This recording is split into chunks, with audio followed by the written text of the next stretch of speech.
The grand wedding hall falls silent as a woman in a crimson-red dress walks down the aisle. But she's not the bride. Her name is Zara Williams, a 28-year-old black woman who has absolutely no business being here. Every head turns, confusion rippling through the crowd of Korea's most elite and dangerous families. At the altar stands Kang Ji-woo, the ruthlessly cold leader of Seoul's most powerful crime syndicate, dressed in an immaculate white tuxedo. His dark eyes narrow as he recognizes her, the woman from the hotel elevator just 2 nights ago. Zara's heart pounds as she reaches him. She knows this is insane. She knows she's about to ruin everything. But when her eyes catch the glint of metal under a guest's jacket, when she sees the smirk on the bride's face that says this wedding is nothing but a trap, something inside her snaps. Without thinking, without planning, Zara grabs the groom's face and kisses him. Hard. Desperately. Right in front of 300 witnesses. The room erupts in chaos. But what shocks everyone more is when Ji-woo's hand grips her waist and he kisses her back. What Zara doesn't know is that her impulsive decision didn't just stop a wedding. It stopped a murder. But how did a simple delivery job turn into kissing Seoul's most dangerous man? And why did he look at her like she just saved his life?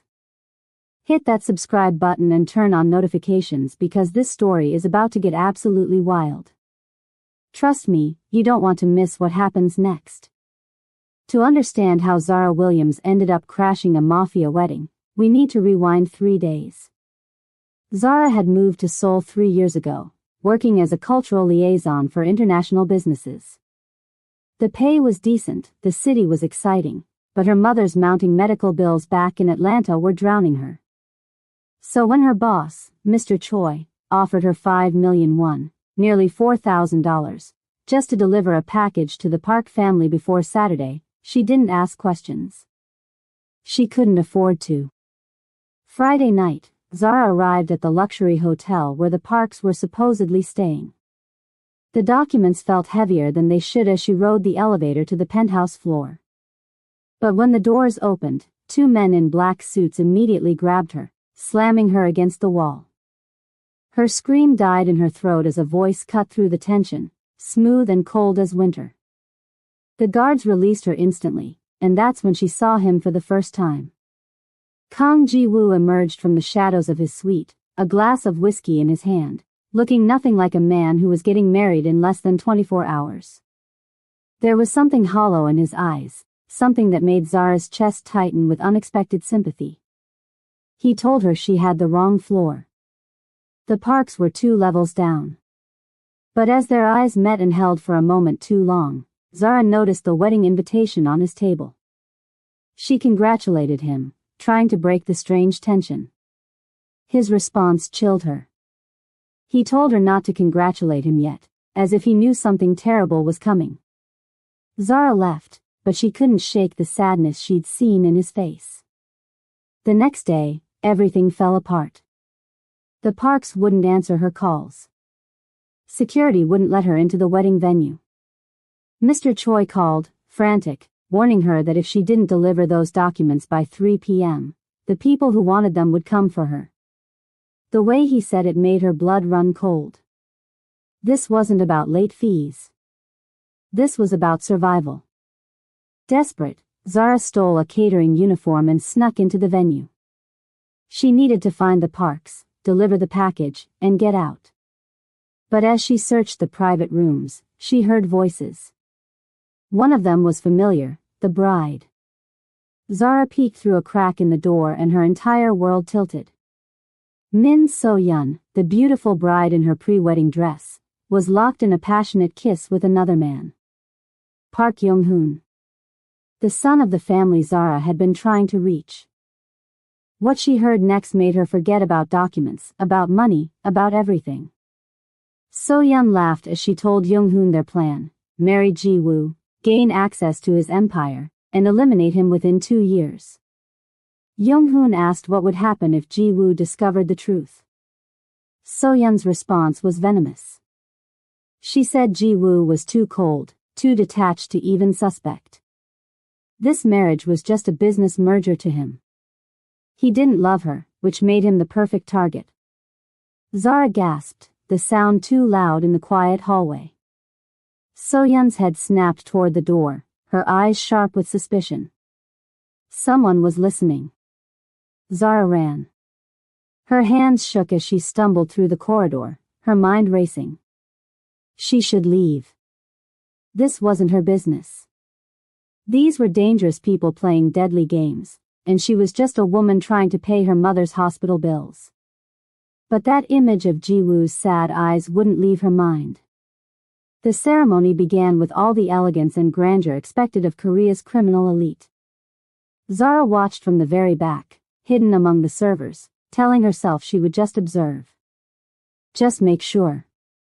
Then she'd leave. Ji-woo stood at the altar looking like a king carved from ice. Expressionless. Unreachable. So-Yun walked down the aisle like an angel, all innocence and beauty, and Zara felt sick knowing the viper that lurked beneath. When the priest asked if anyone objected, Zara's fingernails dug into her palms. Every instinct screamed at her to stay silent. But then she saw him. Park Young-hoon, sitting in the third row with a barely concealed smirk on his face. And there, just visible under his perfectly tailored jacket, was the unmistakable outline of a gun. In that crystalline moment, Zara understood.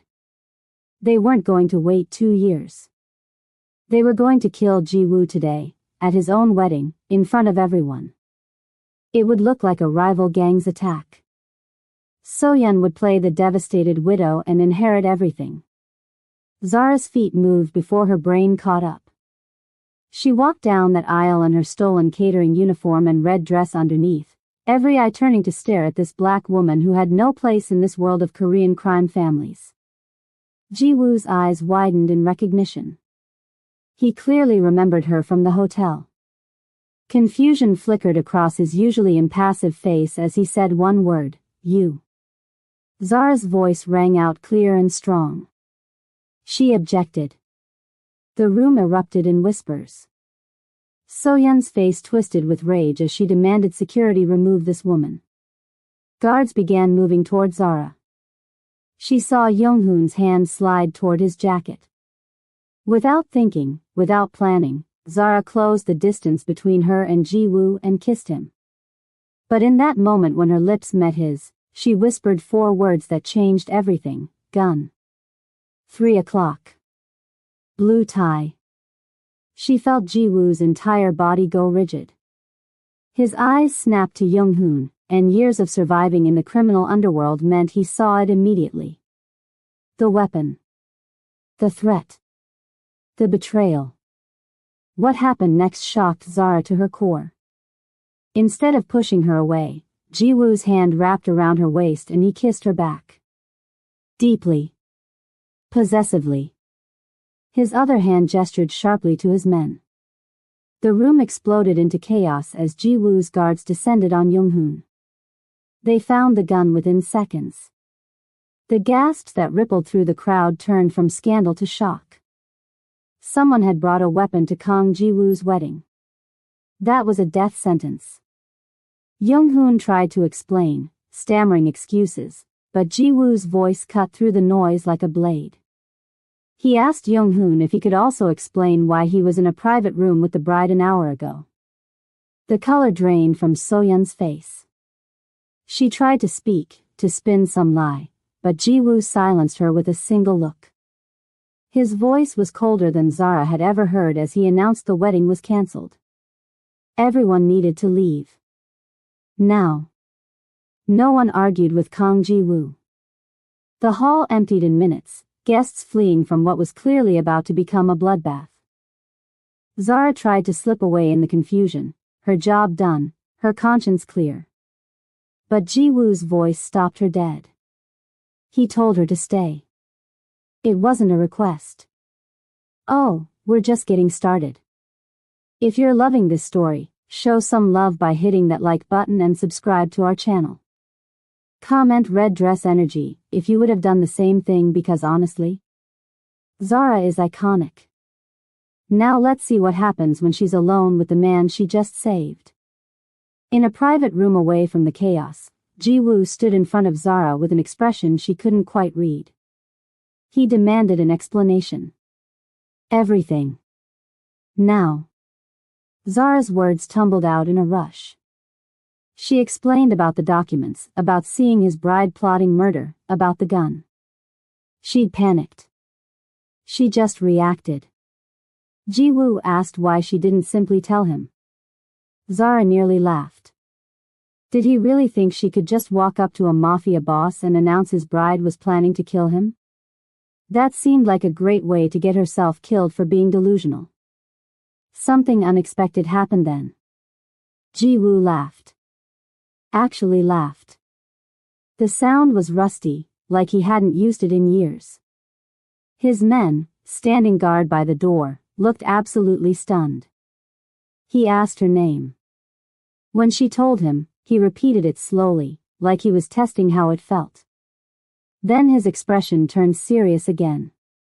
He explained that she'd just made very powerful enemies. The Park family wouldn't let this humiliation go. They would come for her. Zara's heart sank as she muttered that this was just the story of her life. Ji-woo told her he was assigning her protection.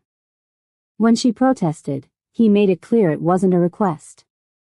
He stepped closer, and Zara felt the air between them charged with that same strange electricity from the elevator. He asked about the kiss, whether it was part of her plan or something else. Zara's defenses flew up immediately. It was purely tactical, she insisted. A distraction. Nothing more. Ji-woo's lips curved into the smallest smirk as he pointed out that she'd been very thorough in her distraction. Zara fired back that he'd kissed her back. His response was maddeningly calm, that was also tactical. They stood inches apart, both clearly lying, both knowing it. Finally, Zara whispered that he was welcome. For saving his life. Ji-woo's voice dropped low as he thanked her, and the sincerity in those two words made her chest tighten. Then he was all business again, informing her she'd stay at his safe house while his men collected her belongings. Zara protested. She had a life, a job, responsibilities. Ji-woo's response was blunt and terrifying, not anymore. Welcome to my world, Zara Williams. The safe house turned out to be a luxury penthouse that probably cost more than Zara would make in 10 years. She immediately called her best friend Keisha back in Atlanta, desperately needing to process what had just happened. She'd kissed a mafia boss at his own wedding, and now she was basically his prisoner. Keisha's first question was whether he was cute. Zara wanted to be annoyed, but she couldn't lie. Yes, he was infuriatingly attractive. Keisha told her to enjoy it. She was living a whole K-drama fantasy. That's when Ji-woo walked in without knocking. Zara quickly ended the call, muttering that Satan had just arrived. Their argument about privacy was interrupted when Ji-woo tossed a folder onto the table. Inside were the documents Zara had been trying to deliver. Her confusion must have shown because he explained everything. Those documents were his. Business files that belonged to his organization. The Parks had been intercepting them, using Mr. Choi as a middleman. Zara had been set up from the beginning. She was a pawn, a test of his security before they made their move at the wedding. Everything had been planned. Zara sank into a chair, the weight of it crushing her. She was completely screwed. Ji-woo agreed with brutal honesty. Yes, she was. Unless she worked for him. Zara's head snapped up. Doing what? She wasn't a criminal. She couldn't be part of his world. What Ji-woo proposed was insane. He needed a fake fiancée. Someone the Parks didn't know, someone smart and brave enough to kiss a stranger to save his life. If he appeared publicly with her, the woman who stopped his wedding, it would show he'd been in control all along. That the Parks never had the upper hand. Zara told him he was absolutely insane. But Ji-woo had clearly done his homework. 6 months of public appearances in exchange for paying her mother's medical bills, clearing all her debts, and guaranteeing her safety. Zara's blood turned cold. How did he know about her mother? Ji-woo's response was matter-of-fact. He knew everything about her now. He'd had her investigated because anyone who kissed him was automatically dangerous. Zara exploded in anger. She'd saved him. How dare he investigate her like some criminal? But Ji-woo's response cut through her rage. He was trying to save her now. The Parks would come for her. But as his woman, she'd be untouchable. Zara insisted she wasn't his anything. Ji-woo's voice dropped to something almost gentle as he told her the truth. Then she was a dead woman walking. The silence that followed was heavy with reality. Zara asked quietly if it would really be just 6 months. He confirmed. She added one condition: no kissing. Ji-woo's smirk returned. They'd need to kiss for appearances. Fine, Zara conceded. Professional kissing only. When Ji-woo extended his hand for a deal, Zara stared at it. This was crazy. Dangerous. Impossible. But what choice did she have? She shook his hand, and the moment their skin touched, that spark reignited. They both felt it. Neither acknowledged it. Over the next 3 weeks, Zara and Ji-woo became Seoul's most talked about couple. They appeared at galas, charity events, and exclusive restaurants. Cameras flashed constantly. Zara wore designer dresses that cost more than her rent. Ji-woo's hand was always at her waist, possessive and protective. To the world, they were perfect together. Behind closed doors, they bickered constantly. Their biggest fight came over a Versace dress Ji-woo wanted her to wear to an upcoming event. Zara refused, saying it was basically transparent lingerie. Ji-woo, not even looking up from his paperwork, said it was beautiful. Actually, what he said was that she'd look beautiful in it, though he quickly corrected himself to say the dress was beautiful. But Zara had heard it. She'd seen his ears turn red. And for the first time, she smiled with genuine warmth. She agreed to wear the dress, then added as she left that he'd looked really handsome at the last gala. After she was gone, Ji-woo's pen snapped in half in his grip. His right-hand man, Min-joon, walked in and had the audacity to point out that he'd never seen his boss blush before. Ji-woo ordered him out, but Min-joon was laughing. The night of the gala, Zara wore the dress. When Ji-woo saw her, his whiskey glass stopped halfway to his mouth. He couldn't form words. Finally, he managed to say she wore it. Zara asked nervously if it was too much. Ji-woo's quiet response, not enough, sent shivers down her spine. At the gala, they were the center of attention. So-yeon was there, her eyes burning with hatred. She approached Zara with poisonous sweetness, asking if she was enjoying her leftovers. Zara's response was legendary. She told So-yeon that leftovers implied she got scraps. But no, Zara got the whole meal. So-yeon just had reservations that got cancelled. Ji-woo actually choked on his drink. Min-joon, watching from nearby, cackled with delight.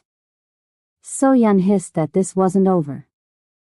Zara smiled sweetly and told her it never even started. After So-yeon stormed off, Ji-woo looked at Zara with something like awe. He called her savage. She grinned and explained she had sisters, she was trained for warfare. He laughed, that real genuine laugh that made people stare because Kang Ji-woo never laughed. Then he asked her to dance. Not requested. Commanded. Zara pointed out it wasn't phrased as a question. Ji-woo agreed. No, it wasn't. On the dance floor, they fit together perfectly. His hand on her waist, hers on his shoulder, swaying to music neither was really hearing. Zara whispered that people were watching. Ji-woo told her to let them. She asked if this was just for show. He confirmed it was. Then why, she started to ask, did it feel so real? He finished her thought. Real. Yes. That's exactly what it felt like. They'd stopped dancing, just swaying in place, lost in each other's eyes. Zara whispered that this was dangerous. Ji-woo whispered back that he knew. He started to lean in, and Zara's heart hammered in her chest. Then gunshots shattered the moment. Glass exploded. People screamed. The gala descended into chaos. Ji-woo immediately threw himself over Zara, shielding her body with his as bullets flew. She screamed, asking what was happening. His response was grim, the Parks. This was their retaliation. More gunfire erupted around them. They were pinned down behind an overturned table. Ji-woo barked orders to Min-jun in Korean, telling him to get Zara out. But Zara, in perfect Korean, told them she wasn't leaving him. Ji-woo's shock was visible. She spoke Korean. Zara explained she'd lived in Seoul for 3 years and she wasn't useless. To prove her point, she grabbed a champagne bottle and hurled it at an approaching gunman. Direct hit. The man went down. Ji-woo stared at her like he was seeing her for the first time. Who was she? Zara grinned fiercely. A woman with 3 older brothers who taught her how to fight. Now move. They fought their way out together, a team in perfect sync. But when they finally reached the car, Zara saw blood spreading across Ji-woo's shoulder. He'd been shot. She cried out that he was hit. He tried to dismiss it as nothing, but Zara wasn't having it. It absolutely was not nothing. In the back seat of the speeding car, Zara tore the bottom of her expensive dress to make a bandage. Her hands shook violently as tears streamed down her face. He could have died. He'd almost died protecting her. Ji-woo cupped her face gently, forcing her to look at him. He was okay. He was right here. But Zara couldn't stop the panic. This was insane. She couldn't do this. She couldn't live in a world where people she cared about got shot. Ji-woo made her look at him again. His voice was firm and absolutely certain as he promised he wouldn't let anything happen to her. Zara told him he couldn't promise that. No one could. But Ji-woo had just made that exact promise. And he meant it. Then he kissed her. Not for show. Not for cameras. This kiss was real, desperate, 2 people who just faced death and needed to feel alive. Zara kissed him back with everything she had, pouring all her fear and relief into it. When they finally broke apart, both breathing hard, Zara pointed out that kiss wasn't professional. Ji-woo agreed. No, it wasn't. She reminded him they had an agreement. He said he knew exactly what they'd agreed to. So what now? Zara asked. Ji-woo pressed his forehead to hers and whispered that now, he was going to break every rule he'd ever made. Back at the safe house, Zara carefully cleaned and properly bandaged Ji-woo's shoulder wound. The intimacy of the moment wrapped around them like a blanket. Finally, Zara asked the question she'd been wondering. Why was he really marrying So-yeon? Ji-woo was quiet for a long time. Then he explained that his father had arranged the marriage before he died.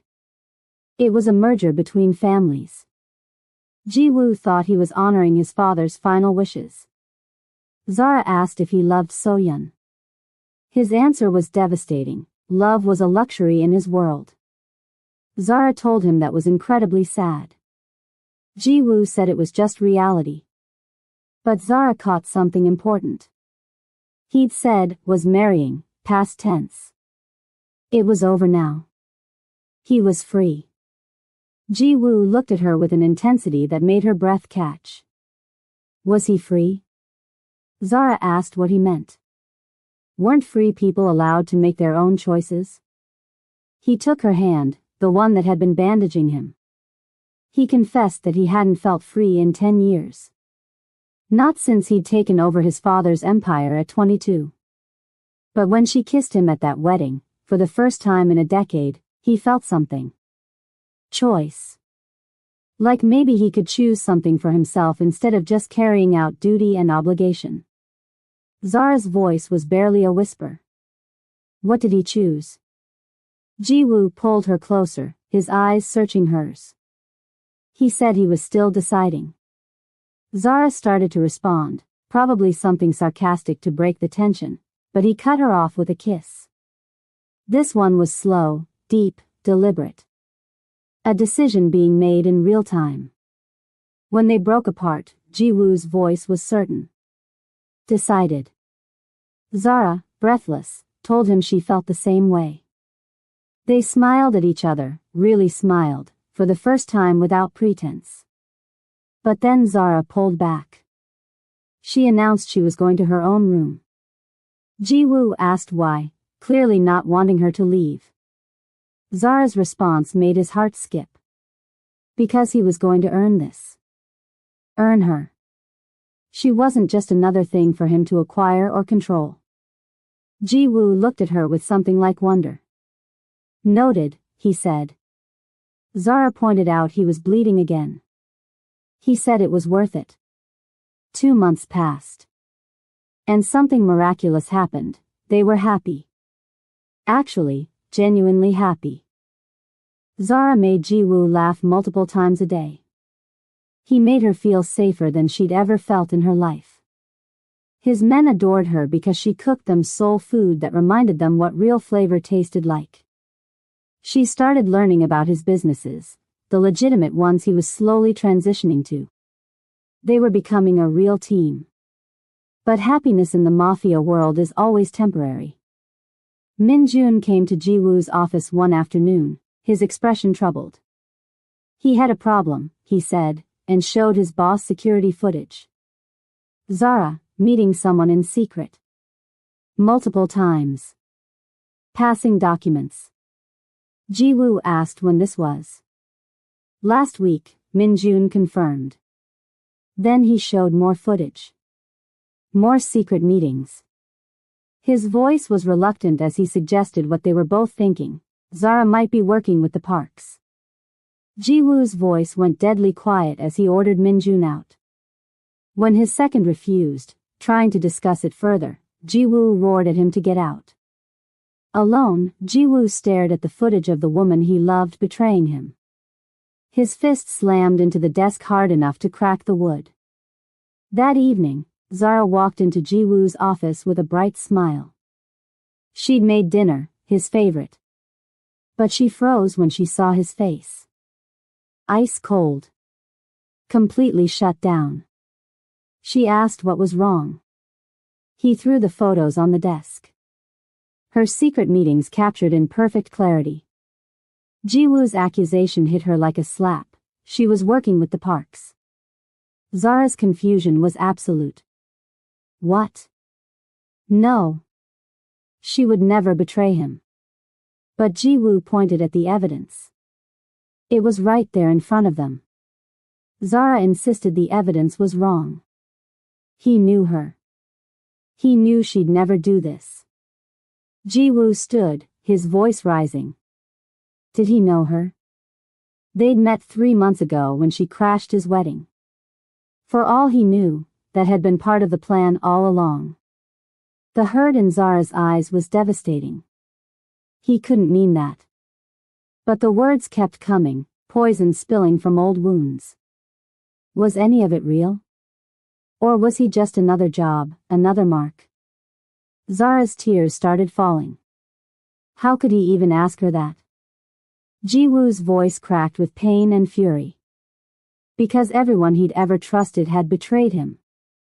His business partners, his allies, even his own brother who'd sold him out to a rival gang.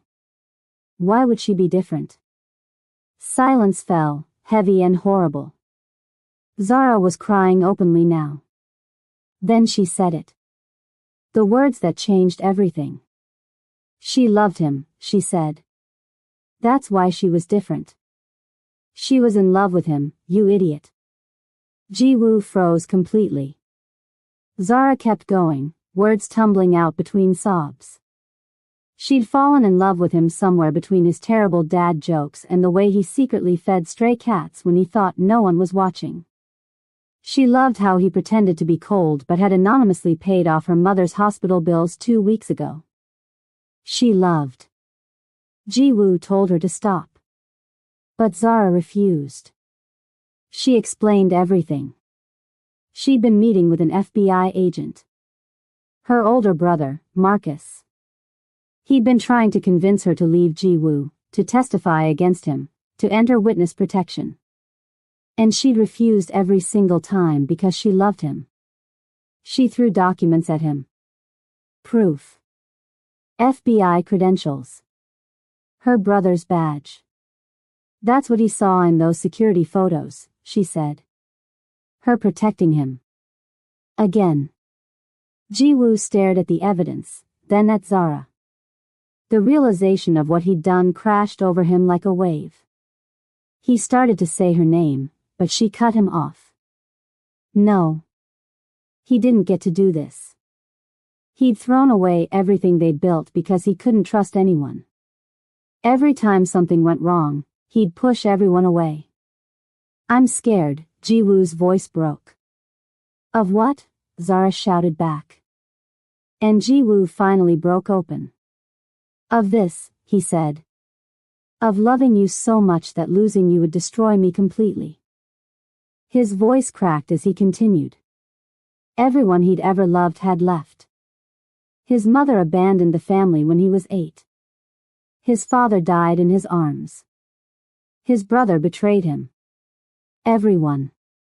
And then Zara walked into his life and made him feel again, and it was terrifying because if she left, he didn't know how he'd survive it. Zara was crying harder now. Then stop pushing me away, she begged. Let me in. Ji-woo's voice was raw. I don't know how. Then learn, Zara pleaded. Because I'm not going anywhere unless you send me away. Ji-woo crossed the room in 3 long strides and pulled her into his arms. He was sorry. So sorry. He loved her. God, he loved her so much. Zara told him to say it again. I love you, Zara Williams. Again. He kissed her between each word. I love you. They kissed desperately, healing the wounds they'd inflicted on each other, rebuilding what had nearly broken. But their peace was short-lived. Because love doesn't conquer all, not in the Mafia world. And the Parks were just getting started. Zara's brother, FBI agent Marcus Williams, arrived in Seoul the next day. The confrontation in Ji-woo's safe house was tense. Marcus couldn't believe his little sister was in love with a criminal. Zara fired back that Ji-woo was more than his worst actions. Marcus pointed out that Ji-woo had killed people. Zara didn't deny it.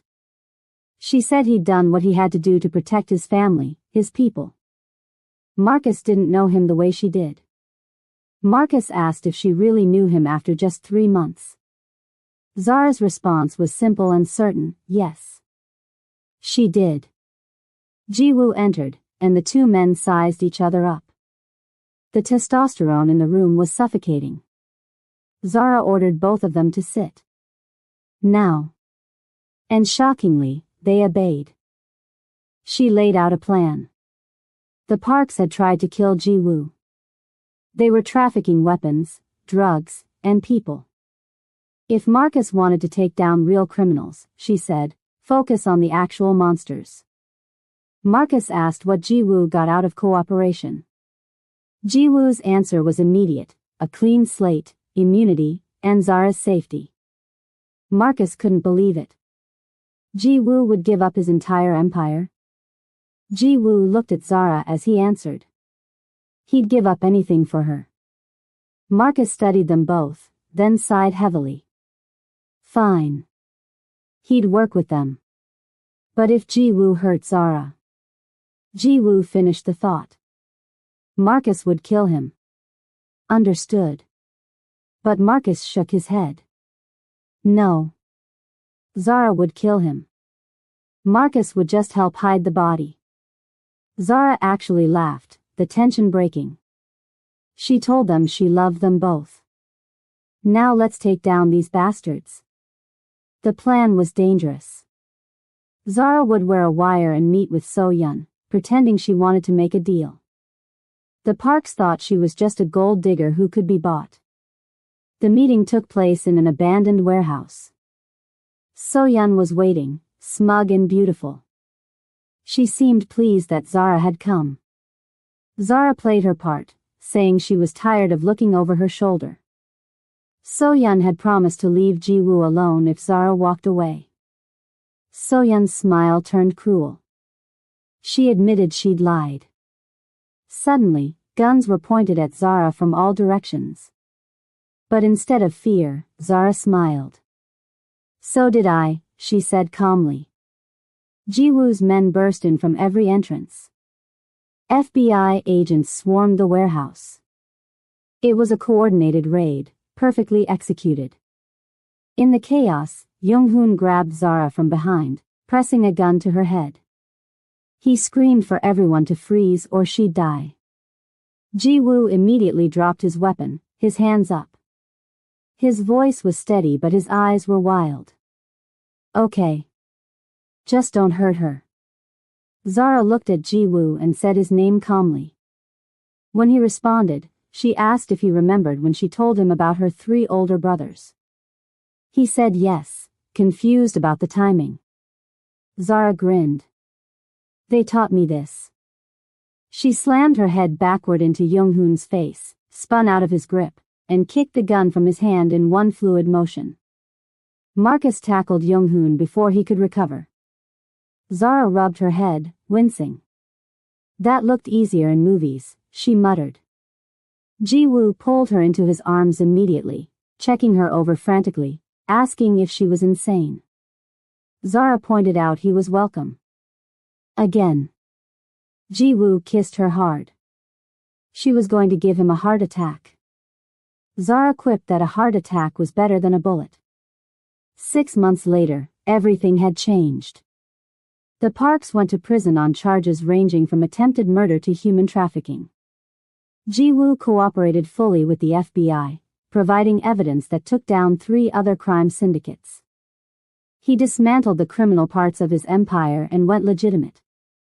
Mostly legitimate, anyway. Zara now ran a cultural center in Seoul, teaching Korean to international students and helping immigrants navigate the city. It was fulfilling work that made her heart happy.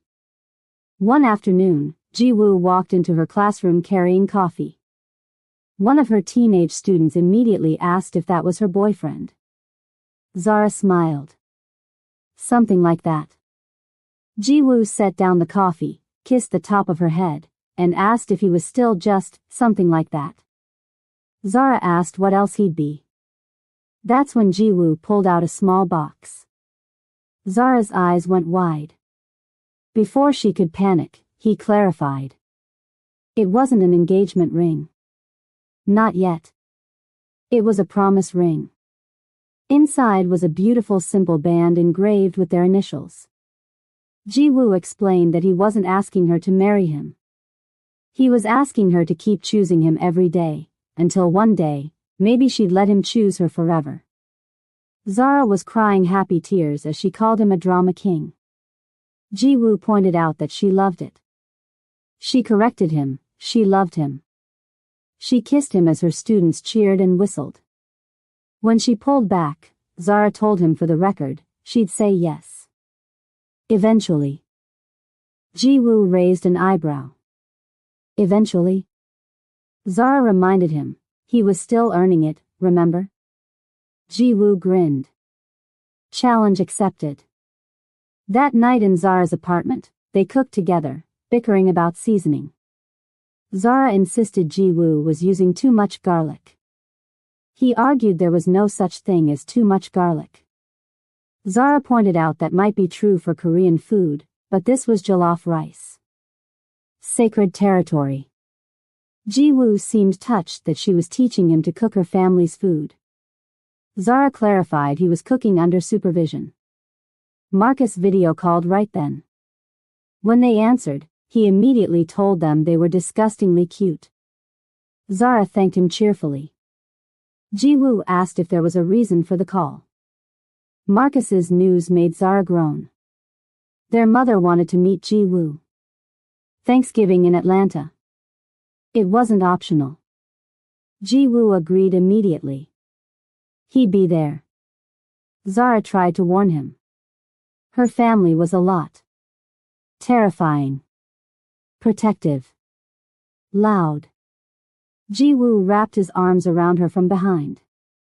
Was her family more terrifying than the Korean Mafia? He'd survived organized crime. He could handle the Williams family. Marcus laughed and told them those were famous last words. He'd see them in November. After the call ended, Zara turned in Jiwoo's arms. She asked if he was sure about meeting her family. That was serious. Jiwoo said he'd never been more sure of anything. Zara asked if he was even more sure than when he kissed her back at the wedding. Jiwoo's response made her heart melt. Especially more than the wedding kiss.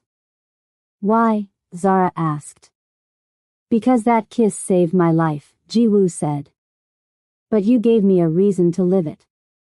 Zara's eyes filled with tears as she told him he couldn't say things like that while she was holding a knife.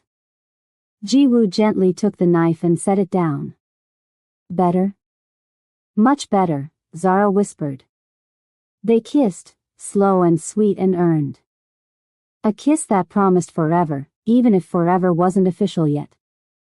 The camera would pan out on them in that small kitchen, laughing and cooking and completely in love. Two people from different worlds who found each other in the most impossible way. She'd kissed him to save his life.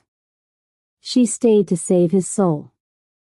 And he spent every day proving he was worth saving. And that's how one impulsive kiss changed absolutely everything. Did you love this story? Then hit that like button and let me know in the comments. Would you kiss a stranger to save their life? What should we call this couple? Team Zarawoo? Team Kangare? Drop your ideas below. Subscribe for more dark romance stories that'll have you hooked from the first second. And comment Williams family chaos if you want a part 2 where we see Jiwoo survive Thanksgiving with Zara's family, because honestly, that man has no idea what he's walking into. Until next time, keep living for the drama, believing in love, and remembering that sometimes the craziest decisions make the best stories. I'll see you in the next one.